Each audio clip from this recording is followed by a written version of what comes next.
investigados pela polícia e pelo Ministério Público. Mas por que alunas e ex-alunas preferiram expor algo tão delicado nas redes sociais? Veja na reportagem da Juliana Girardi. Eu me sentia estranha, eu me sentia errada de alguma forma. Será que é comigo? Será que eu fiz algo para provocar isso? Chegou o momento da gente conseguir falar. Todos esses relatos são de mulheres que foram assediadas por professores. Tem uma outra questão que liga todas essas jovens. É o jeito que elas decidiram contar suas histórias. Elas usaram uma mesma palavra para denunciar. Significa exposto, exposta. Um movimento mundial que tem encorajado muita aluna a revelar casos de abuso. A hashtag Exposed tem viralizado em várias cidades do Brasil. Hashtag é esse símbolo, seguido de uma palavra, expressão, é usado em redes sociais. Quando você clica numa hashtag, vê todas as publicações daquele termo. Isso une pessoas que querem falar daquele mesmo assunto. E assim, uma adolescente lê uma postagem, outra escreve sobre o mesmo tema e, às vezes, as histórias se encontram, levam para um mesmo professor. Foi mais uma confirmação de, não fui só eu. Aí, não é só mais uma história de uma única jovem. Isso dá força. E a denúncia que começou na rede social pode ter um outro destino. Picos, Piauí, 80 mil habitantes. Um professor é afastado por suspeita de assédio. Depois das postagens, o Ministério Público entrou no caso. Blumenau, Santa Catarina. Outro professor afastado essa semana, depois que as denúncias da internet chegaram à delegacia. Rio de Janeiro. O abuso dentro da sala de aula também virou caso de polícia. As vítimas de um mesmo professor se uniram nas redes sociais, como essa ex-aluna. É horrível saber que tem mais gente que passou pelo que você passou. Começou em 2017, ele começou a fazer umas piadas de duplo sentido. No ano seguinte, parou de ser só verbal. Um dia eu estava dormindo em sala, no intervalo, e ele falou para as pessoas que ele ia acordar a Bela adormecida com um beijo. E aí eu acordei e vi ele em cima de mim. A gota d'água foi quando eu saí de uma aula dele. E ele disse que só ia me desculpar se eu desse um abraço nele. Só que nesse abraço ele me segurou e começou a beijar meu pescoço. E ele só parou quando uma outra menina entrou na sala. Ela me telefonou aos prantos e pedindo que eu autorizasse a saída dela em horário antecipado do colégio. Você chegou a comunicar para a escola? Eu falei com mais de uma instância, eu falei com 3 até aí. Eu falei com a minha orientadora, aí eu falei com o meu coordenador, isso no mesmo dia. Aí no dia seguinte, eu falei de novo para a diretora. Hoje ela está com 19 anos, já se formou. Ela disse que tudo isso aconteceu quando estava no ensino médio. Já é ruim um professor assediando as alunas. Quando você chega para reportar essa situação, quem podia solucionar não se importa com solucionar. Então ficou uma situação, para mim, 1000 vezes pior. É difícil para a criança ou para o adolescente romper com essa obediência à autoridade. Quando ele rompe, tem outro problema. Tem o medo da perseguição. O Ministério Público do Rio está acompanhando as denúncias que chegam de alunas e ex-alunas de várias escolas da cidade. Uma delas já promoveu a demissão de 4 professores, uma outra escola já demitiu 2 professores, uma outra escola suspendeu 2 professores.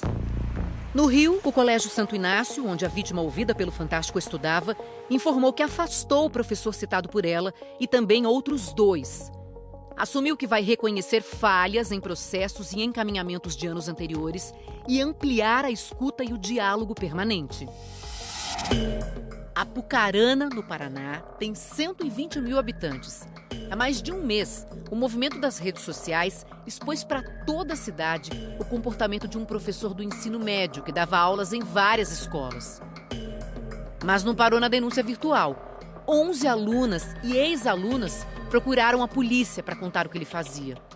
Tem relatos que iniciam desde 2012 até 2019, até o ano passado. Todo ano alguma história parecida, alguma situação de mexer com alguma aluna específica. Ele já foi interrogado, mas ele optou por se pronunciar apenas em juízo. Tivemos relatos ali dos mais variados, desde uma cantada até efetivamente levar uma aluna para o motel. Teve uma aluna que relatou que ele chegou a tocar nos seios dela. Foi no ano de 2014. Eu tinha ido pro colégio com uma camiseta da banda Ramones. Ele passou do meu lado, leu a escrita da minha camiseta e passou no meu seio, apertou e falou Mamones. Como se fosse a coisa mais natural do mundo, dentro de sala, com todos os alunos lá. Eu fiquei sem reação, porque é uma coisa que a gente não espera, né? Depois que isso aconteceu, eu já cheguei até a sonhar com ele. Principalmente depois que eu soube que já tinha acontecido com pessoas muito próximas a mim e que elas não tinham me contado. Que muito mal mesmo, que foram coisas muito além do que aconteceu comigo, sabe? Você chegou a falar alguma vez para o colégio? Eu tinha medo de ser motivo de chacota. Fiquei também com medo de ser prejudicada, né? Porque, querendo ou não, ele era uma autoridade, ele era meu professor. Até porque no último ano eu era bolsista, né? Então eu tinha bastante medo de perder alguma coisa do colégio. 6 anos depois, você foi para as redes sociais. Por que você decidiu falar agora? Por mais que já faça muito tempo, eu acho importante que isso pare. A escola onde ela estudava, Nossa Senhora da Glória, esclarece que logo que tomou conhecimento dos fatos, afastou o professor envolvido nas denúncias e que não compactua com nenhum tipo de assédio. Oi, eu vim falar sobre o Exposed. Ela tem 20 anos, é de Fortaleza e desabafou na rede social. Um dos nomes citados é de um coordenador do Farias Brito, que está sendo exposto por assediar alunas, mas não eram só as alunas que ele assediava. Eu vi a foto da pessoa que me assediou também. Daí quando eu vi a foto dele, eu tive um ataque de choro. E a foto dessa pessoa que você viu é quem? É o meu tio. Teve um aniversário na casa da minha avó. Ele passou a noite inteiro me perseguindo. Eu ia na cozinha, ele ia atrás, eu ia brincar com a minha prima, que era tipo como se fosse meu escudo naquela noite. Tentou me beijar, tentou me tocar, tentou várias vezes de várias coisas e eu passei a noite fugindo. Na época, ela tinha 18 anos. O que motivou você, por exemplo, falar para tanta gente, né, numa rede social e antes não ter coragem, né, de contar para sua família? Foi realmente a questão de saber que eu não era a única que passava por isso. Eu recebi mensagens de muitas meninas, que também se sentiram desconfortáveis, que também foram abordadas por ele em algum momento. É o caso de uma outra jovem que conversou com a gente por telefone e contou um fato bem antigo. Na época, eu não entendia que aquilo tinha sido assédio. Quando eu estava lendo as mensagens, depois de todo o movimento que teve na minha cidade, que foi o Exposed, que eu comecei a checar minhas conversas antigas. Eram conversas de 2014 com o coordenador da escola em que ela estudava naquela época, o tio da jovem que falou com o Fantástico. Quando eu fui ler, já com a visão e a mentalidade que eu tenho hoje, eu comecei a sentir muita malícia das mensagens dele, mas num tom de flirt mesmo. Que é aquela minha foto, mexer com a canção dele. Hoje é 2020, ele continua fazendo as mesmas coisas, eu pensei, não posso deixar desse jeito, sabe? Por isso ela fez boletim de ocorrência mesmo depois de tanto tempo. O coordenador trabalhava na organização educacional Farias Brito. Com a onda do Exposed, ele foi afastado.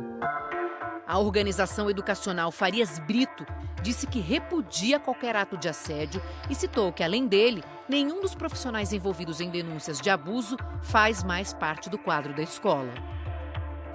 O coordenador falou com a gente por telefone, não quis gravar entrevista e negou que tenha praticado qualquer tipo de assédio. Agora, qual o limite dessas denúncias em redes sociais? Este especialista em direito digital chama atenção porque pode evoluir para o chamado linchamento virtual.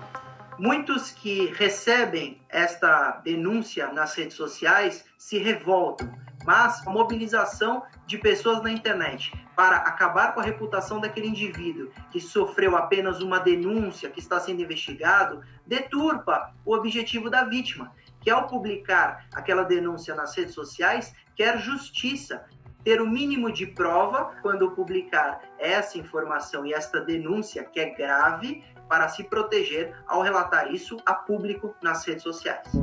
Essa promotora de Fortaleza lembra que o que começa na rede social tem que evoluir para uma denúncia formal.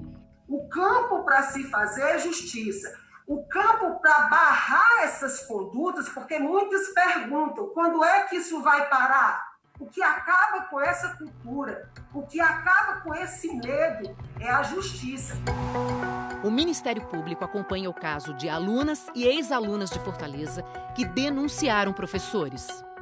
Nós falamos de 12 alunas, 6 professores e 4 escolas. Desse universo que é muito pequeno diante do que foi publicado, todas elas trouxeram para nós muita dor. Nenhuma delas trouxe para cá nenhuma situação falsa, nenhuma situação criada, nenhuma situação burlada. Vai do crime de assédio, da importunação sexual, os vários tipos de crime que elas elencam durante o momento em que são ouvidas. Você chegou a contar para sua família, para os seus pais? Então, na época não, porque eu tinha medo. Mas elas dão sinais do sofrimento, explicam os especialistas. Qual é o sinal para o pai perceber? Não são evidenciadas do ponto de vista verbal, mas elas são sinalizadas pela recorrência dessas ações. Indisposição para frequentar as aulas, são dores de barriga porque se transformam em problemas psicossomáticos. Se nós tivéssemos escolas que, de fato, pertencimento fosse algo bastante comum entre os adolescentes, nós teríamos uma relação melhor, porque eles saberiam que seriam ouvidos na escola, que eles teriam espaço, eles não precisariam ter medo de compartilhar os problemas que eles estão enfrentando. Este grupo de ex-alunas lá do Colégio Santo Inácio do Rio montou um coletivo para dar apoio psicológico e jurídico às vítimas. Nós temos mulheres de 50 anos até mulheres de 19 anos. Então, a gente utiliza essa nossa questão geracional para combater essa situação que vem sendo sistemática no ambiente escolar, né? É importante que as mulheres reconheçam seus incômodos. Uma brincadeira pode incomodar. Eu acho que a partir do momento que você se sente mal, que você se sente constrangida, que você entende que aquilo não é o que você quer, é assédio. Nós temos toda uma classe de professores aí que fazem um trabalho muito sério, é a exceção à regra, mas é um caso que deve ser, sim, considerado para deixar de alerta. E esse é o tema do nosso podcast dessa semana. Para você ouvir, aponta a câmera do seu celular para esse código que está na sua tela. O episódio já está no ar.